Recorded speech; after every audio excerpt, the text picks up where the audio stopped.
welcome back to Building a Fighter. My name is Dr. Austin Shane, sports chiropractor in Scottsdale, Arizona. With me, as always, badass strength coach in Denver, Colorado, Alex Friedman.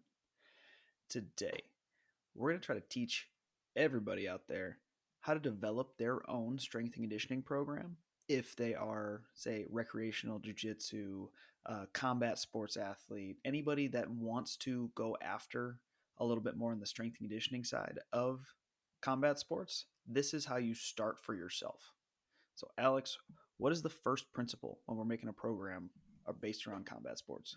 Well, I think the first principle is having some type of organization or plan, right? Like I mean, seems taken for granted, but the reason we want to talk about this is because I feel like that's a big percent of the population that goes and works out is people that are just doing it their own. Like, I know I should be lifting weights. I know I should be doing this type of stuff, or I just want to look good. So I'm going to go lift some weights, right? It's Mm-hmm. like, show up to the gym and then like kind of look at the machines, equipment. What should I do? Right.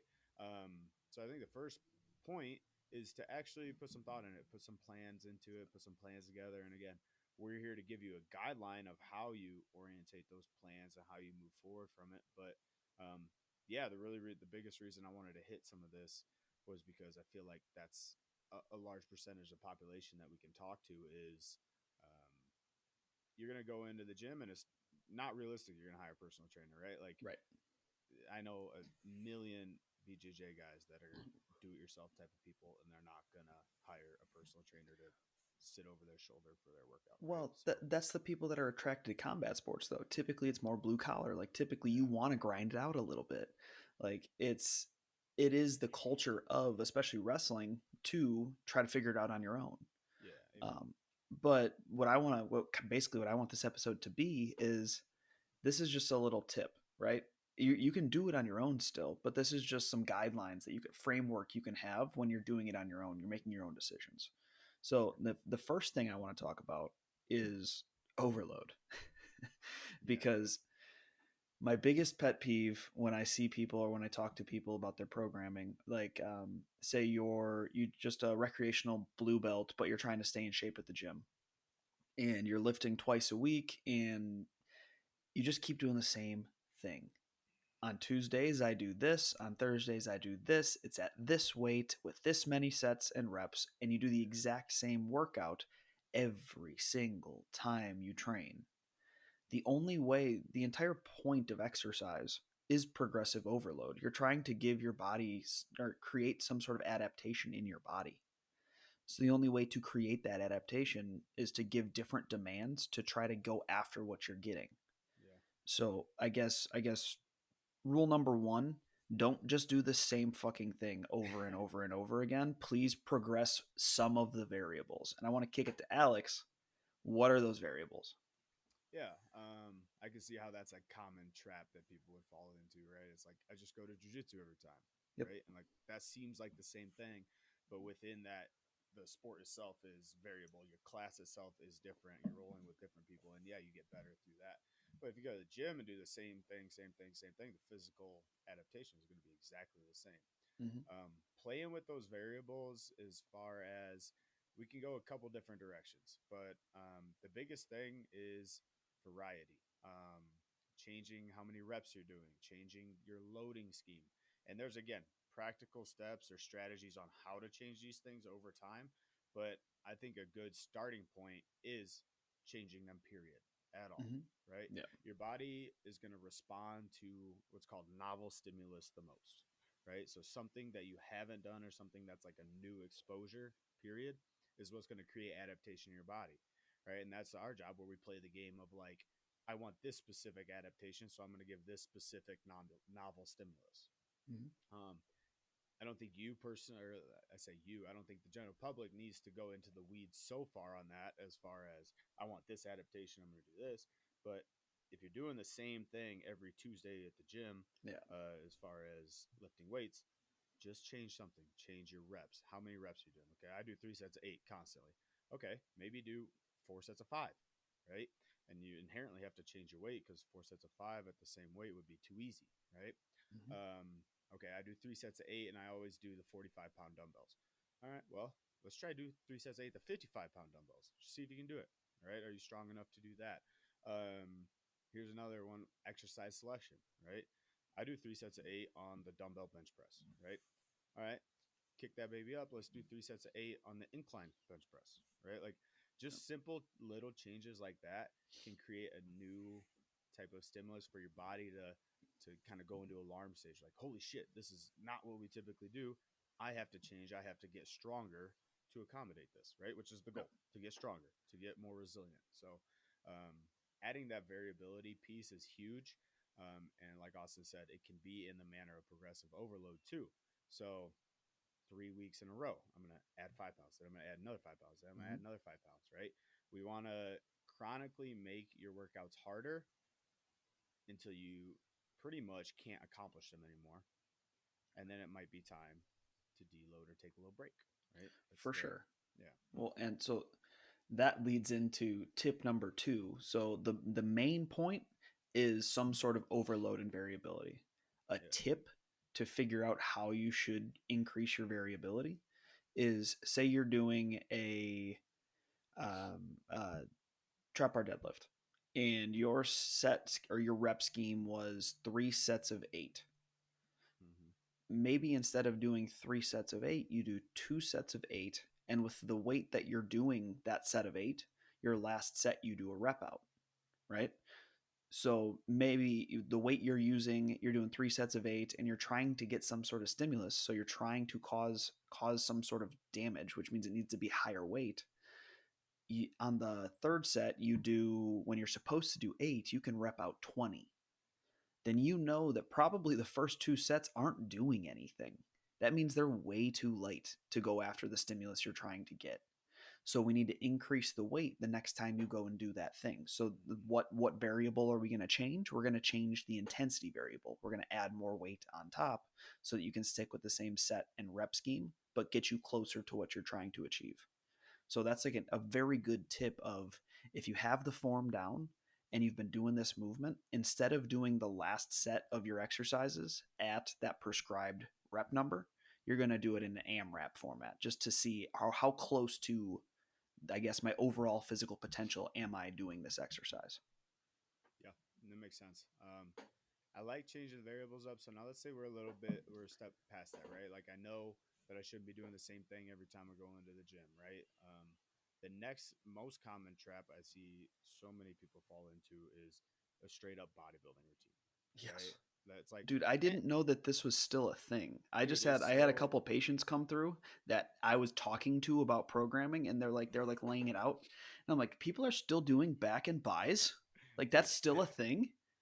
I have the best story. I train high school football players, right? And I was talking to one of our high school football players, and we do a performance enhancement lift, right? We're not Yep. like, sometimes hypertrophy is part of it, but this high school athlete, as you can imagine, is so ignorant to this concept, right? It's like he comes up, how come we never do triceps, man?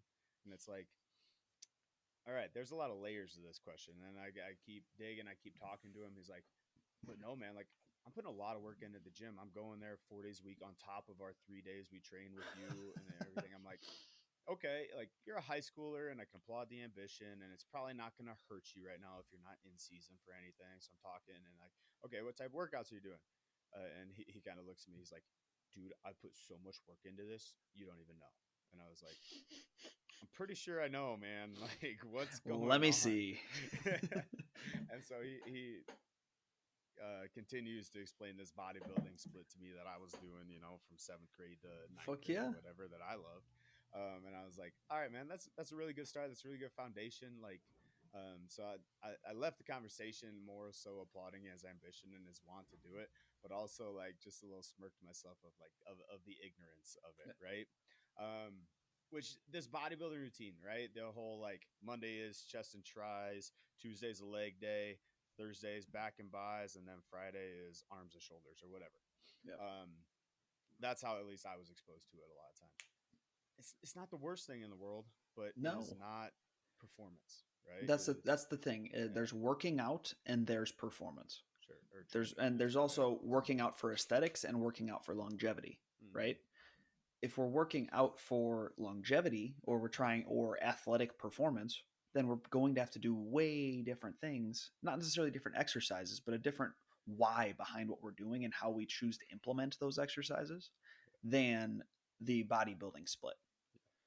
So, or the aesthetic split. Yeah, and one thing I really like that I think we can segue and steal from this bodybuilding split, what they do really well is they put the highest energy demand movement, the most compound lift, early in the workout. Yes.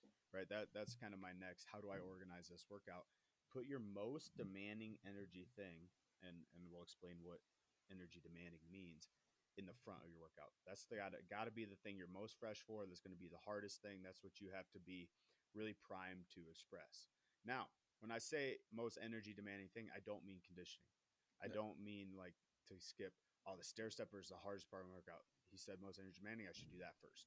No, what I mean is the most explosive, the most The most neurologically dense. sure, the most athletic thing that Yeah. you're gonna do, right? So in all of my workouts, my almost every single my workout, the first block is a power block. Yeah. Whether we're doing jumps, cleans, med ball throws, ballistic stuff, sprinting, right? Change your Mhm. direction. All of that most athletic, most neural, quick, fast twitch fiber stuff, that should come in the front end of your workout. Right? That's got to be one of the first things you do. And because if you don't do that first, at the end of the workout, you're going to be too fatigued to get the right stimulus from it, right? It's Mhm. like your nervous system. If I'm gonna think of an analogy on the spot here, man, Don't think too hard. I'm thinking real hard. I'm drawing blanks here. Um, yeah, I don't have anything. Good. Nice. Good But segue. right, really smooth on the mic here. Um, if we're too fatigued and too tired, we can't hit the ceiling that we need to hit for those neurological stimuluses, right? Like Mhm. we're not going to get the benefit from them if they're at the end of the workout. So that's why you put your most high energy demanding things in the front half, and then more of your compound lifts towards the front, maybe the middle. Then we hit accessories, and then we'll hit conditioning at the end because your conditioning is typically your least neurologically dense. I got you. I got the analogy. Please indulge me, So save you me. you pound some coffee, right? You have a lot more energy, which all we're talking about is energy, around 25 minutes after taking that cup of coffee than you do 2 hours later. It's the same thing with a workout. You want to hit the stuff that's most important. That's why I do all my important shit right after I have my coffee Mhm. because it makes a lot more sense. I'm relatively primed and I have the energy. It's the exact same thing with a workout. Right when you start, when you have a full energy bar, we don't want to just jump into, or we want to make sure we're hitting the things that matter the most, or keep Yeah. the main thing is what I tell my athletes. Like, I don't always do the power block first. I always do what's the most important portion of their lift. So it could even be conditioning, Yeah. but I want them to do, if I have to pick one cluster of exercises that I'm picking to be the goal of the session, that's got to go first. Yeah. Unless it's supposed to go last. Like unless it's supposed to be something that it's just shitty and it's supposed to be last, then it'll be last. But if I'm trying to maximize, like say power for example, if I'm trying to maximize their jumps, I'm trying to increase their overall power generation or their rate of force development, I'm going to put their sprinting first because that's the goal. So, Right. So speaking on goals, so if I have a certain goal in the weight room, right? Like let's say like injury prevention, I want to be able to roll and not get hurt, or I want to be able to sustain 4 or 5 rolls a week. yep.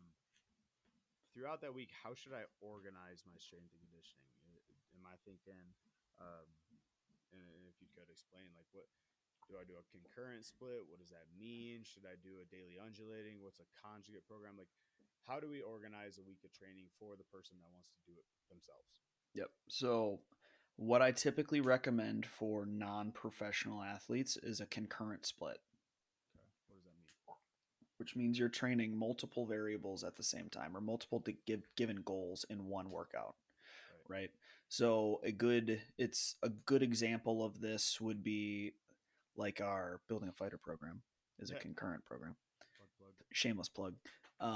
But we when we focus on trying to go after total longevity or total human optimization, if you will, which is what most people that do jujitsu recreationally want, is to feel good and be able to do their sport, Then we want to make sure we're hitting our main movement patterns, which I like to say squat.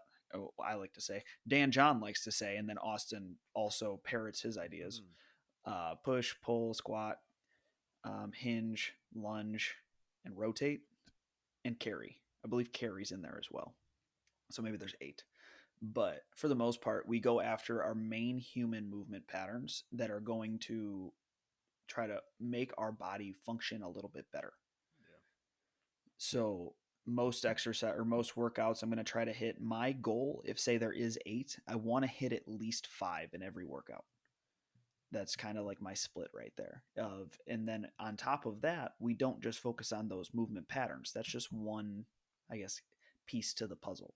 The next thing is, what do I want to get better at? Did I just say a lot of people that do Brazilian Jiu Jitsu recreationally, they probably have the muscular endurance piece down. Like, for the most part, they're relatively muscular endurance based because it is that muscular endurance sport. So we can actually make that novel stimulus, like Alex is talking about, a little bit better of a sense in our programming to focus on the strength element of this. Hmm. So to become a little bit stronger, because that is a little bit more of a novel stimuli, your body's going to adapt to it, and it's actually going to raise your floors up. So it's going to make you an overall better athlete, or overall your body function better. Yeah. So that's where I would really start with a lot of these programs, and adding that into the concurrent lens. And then finally, so we have the movement patterns. Then we have how do we want to program for those movement patterns, which is going to be the variable is strength. And then we also have to add in, we need to get some sort of conditioning element in as well. We know we have to stress the cardiovascular system. We know we have to try to bring the metabolic pathways into place in a little bit better system, because that's going to make all of these different gains on the strength side function better. Yeah. So how I like to do that is I really like density circuits. I love GPP movements for recreational jiu-jitsu players or people building your own programs. So an easy one is a density circuit. It's an 8 to really as many minutes as you want, but I like normally from like 8 to 15 is the lens that I do it at. You add anywhere between 4 to 6 exercises, and you cycle through them at a consistent pace at while or until the timer is over. So it could be an AMRAP if you're focusing on the intensity of what you're doing, or it could be at a set pace if you're trying to increase pacing while we're going through. Yeah. So what I'm thinking, what I'm hearing is, all right, we're going to do a concurrent program, which Mm-hmm. means we're going to train multiple different athletic qualities within one workout. Yep. We're going to put the most important thing, the most important quality goal first, First. right? So for this Now, program is strength. right. So strength. So let's say I hit my warm up, I get to the gym.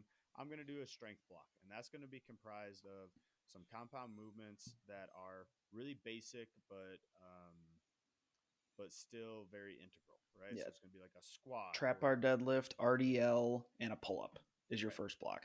So we hit that. That's our basic strength. Then we'll hit an accessory block, something secondary that's still kind of strength based, but hit some of those different movement patterns, right? You said you wanted to hit 5 out of the 8 in this Mm-hmm. workout. So I'll hit a second accessory strength movement block. And then I'll finish with some conditioning, right? And that can Yep. come in the form of a density circuit. That might come in the form of intervals on a spin bike. It might come in the form of, where you think you need to work in your conditioning, right? And there's certain ways to pair your conditioning with your strength work and stuff like that. But again, I think that gets I know. a little bit too much into I the was weeds. just about to say that, and I was going to cut you off, and I'm like, that might be too far. Right. So, strength, secondary strength, conditioning, we've built day one. Day two, you can use that same exact format, right?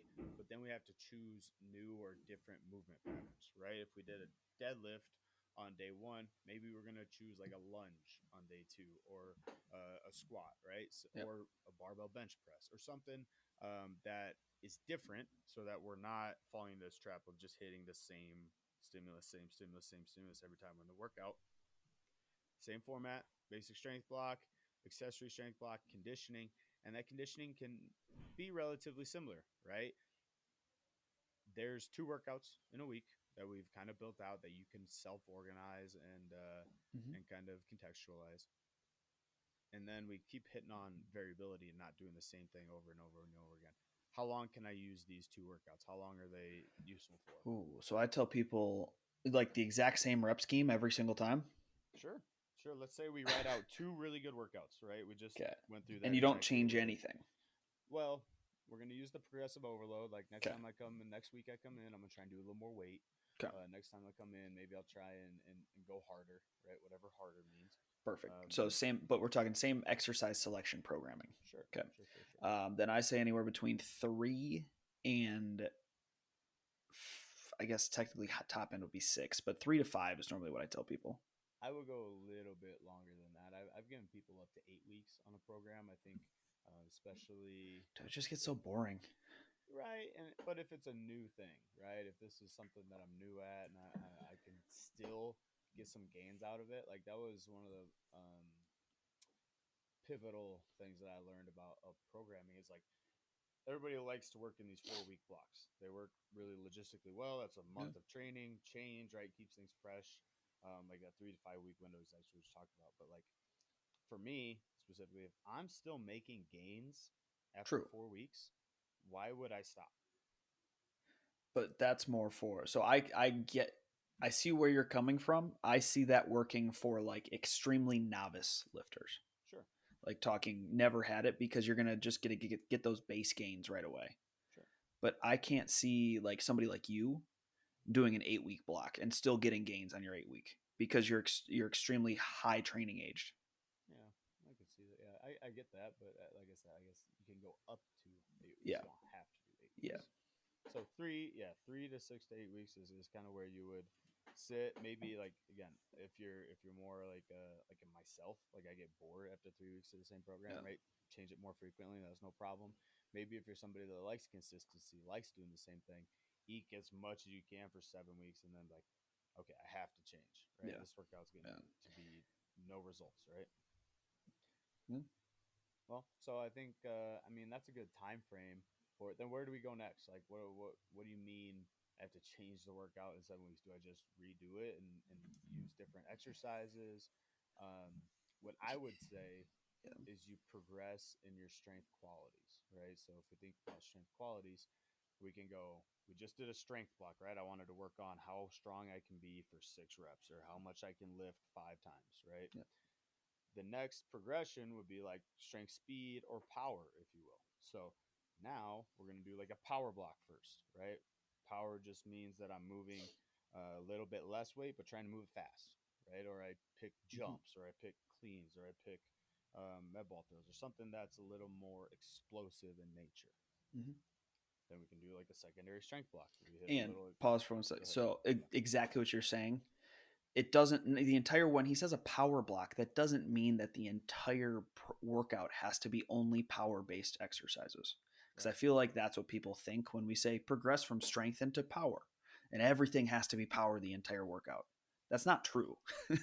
Right? You can have the main thing be power, but then still do different qualities, right? That's a concurrent program. So That's like concurrent. Yeah. in the first program we're talking about, like I would probably do most of what I'm doing is muscular strength. But maybe I see in the assessment that some like the dude's calves just have no muscular endurance.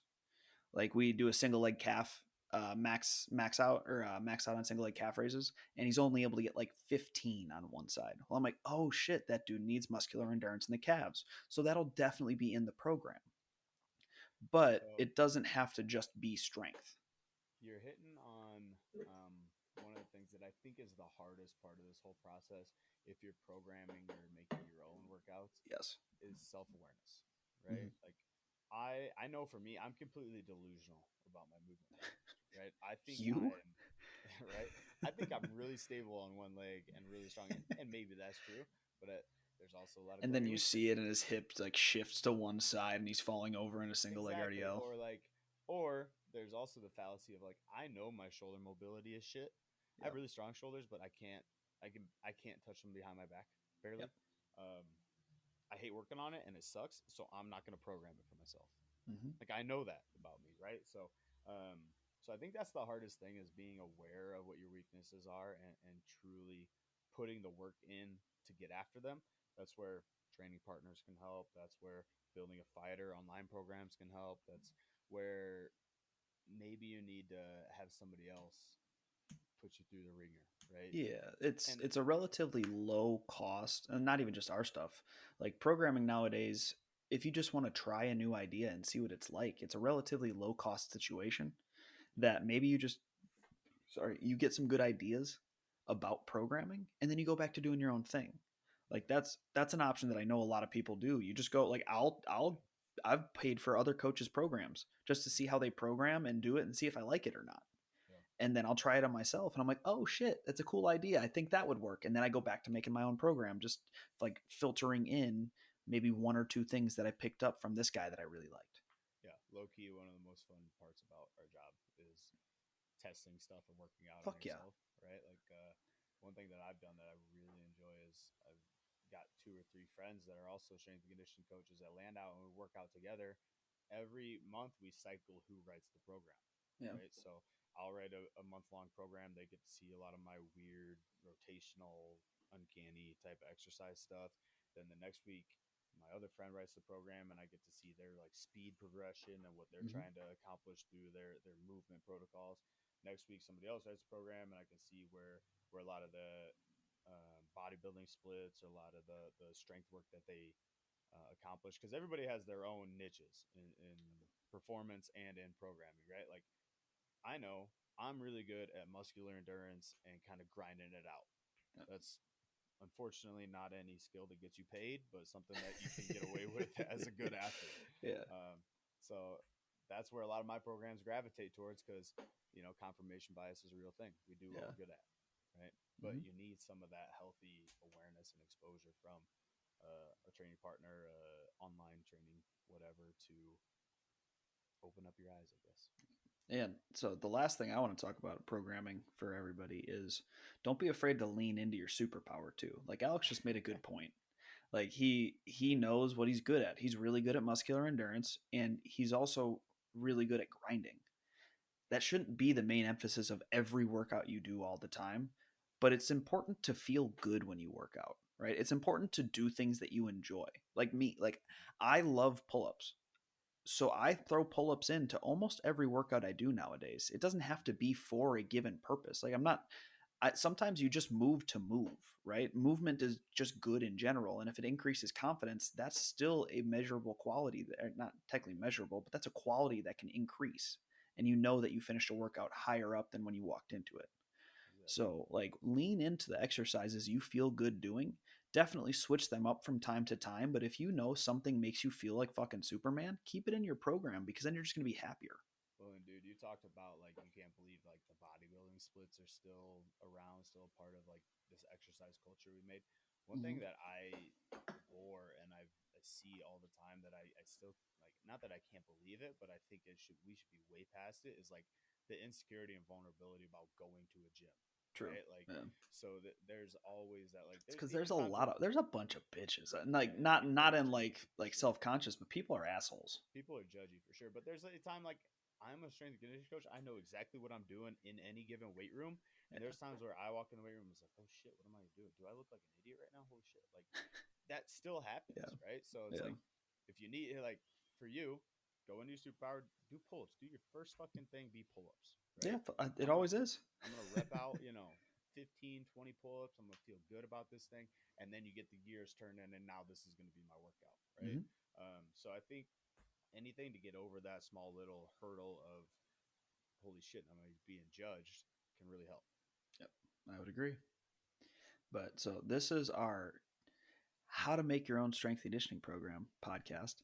If you guys got to get in touch with us or have any other questions, please email us or Instagram message us. All that info is in the show notes.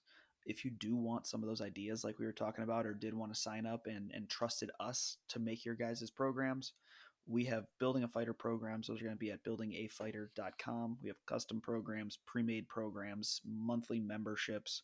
All of those are going to be at buildingafighter.com. This is Dr. Austin Shane, Alex Freeman. and we are out.